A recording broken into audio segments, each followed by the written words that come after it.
There was a man born in Columbus, Ohio back in 1890 that grew up as a man of purpose and everything, but when he was just as a young teenager, he had to quit school and go to work to help support the family. And he always had a desire for things that were in the automotive field, and so he was working in a garage making $3.50 a week. Can you imagine?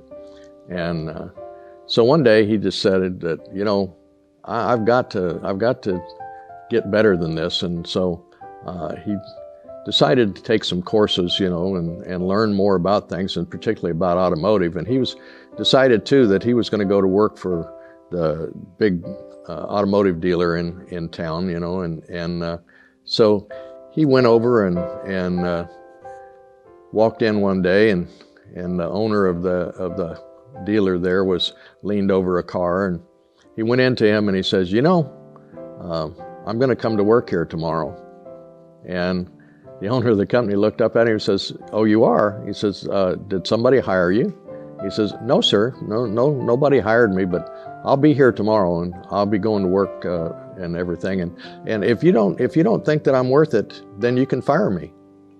And the man just kind of shrugged, and sure enough, that next morning, the young man showed up, and the owner of the company wasn't even there yet. And the young man looked around and he saw that things needed to be cleaned up, that there was metal shavings and dirt on the floor and mixed in with the oil and everything.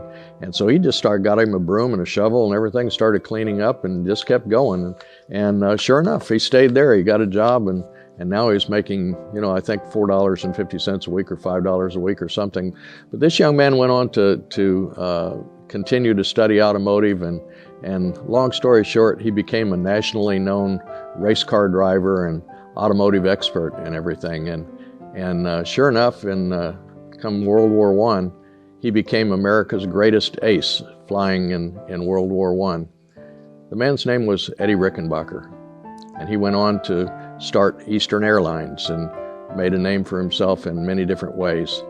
You see, the thing that we need to remember is that we need to activate our faith. When you have faith to do something, you must put it into action. In every one of us, there is a mighty force available to us, and it's called faith. But just like it says, faith without action is nothing more than words. This is Pastor Riley, and that's just a thought.